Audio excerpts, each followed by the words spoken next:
বিদেশি সাংবাদিকদের ইংরেজিতে করা প্রশ্নের জবাব দিতে পারেনি উপদেষ্টা নাহিদ ও আসিফ। এটা নিয়ে চরম সমালোচনার মুখোমুখি হতে হচ্ছে দুজনকে। এবার গুঞ্জন উঠেছে ইংরেজিতে পারদর্শী না হওয়ায় অন্তর্বর্তীকালীন সরকার থেকে বাদ পড়ছে এই দুই উপদেষ্টা আসিফ মাহমুদ এবং নাহিদ ইসলাম। এদিকে সোশ্যাল মিডিয়ায় তাদেরকে নিয়ে হাই লেভেলের হাসাহাসি হচ্ছে, যে কারণে সমালোচনার মুখোমুখি হচ্ছে অন্তর্বর্তীকালীন সরকার। সম্প্রতি গণভবনের একটি সাক্ষাৎকারের ভিডিও আলোচনায় উঠে এসেছে দুই উপদেষ্টার। যে ভিডিওতে দেখা যায় উপদেষ্টা নাহিদ এবং আসিফকে ইংরেজিতে প্রশ্ন করছে কিছু বিদেশি সাংবাদিক, কিন্তু সেগুলোর সঠিক কোনো উত্তর দিতে পারছে না এই দুই উপদেষ্টা।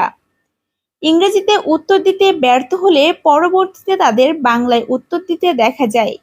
যে ভিডিওটি সোশ্যাল মিডিয়ায় ভাইরাল হলে দেখা যায় নানা আলোচনা এবং নানান সমালোচনা, যে কারণে এখন নাহিদ ও আসিফের পদত্যাগ চাইছে জনগণ। এদিকে সাধারণ মানুষ বলছে, যারা ইংরেজিতে কথা বলতে পারে না তারা কিভাবে একটা দেশ পরিচালনা করার দায়িত্ব নিতে পারে।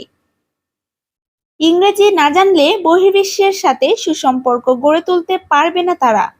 এছাড়া একটা রাষ্ট্রের সর্বোচ্চ চেয়ারে বসেও যদি ইংরেজিতে কথা বলতে না পারে তাহলে এটি দেশ এবং জাতির জন্য চরম লজ্জাজনক। শেখ হাসিনা সরকারের পতনের পর গঠিত হয়েছিল অন্তর্বর্তীকালীন সরকার। ডক্টর ইউনূসকে প্রধান উপদেষ্টা করে গঠিত এই সরকারের জায়গা হয়েছিল তরুণ দুই উপদেষ্টার। দেশের মানুষও তাদেরকে নিয়ে বড় স্বপ্ন দেখেছিল এতদিন।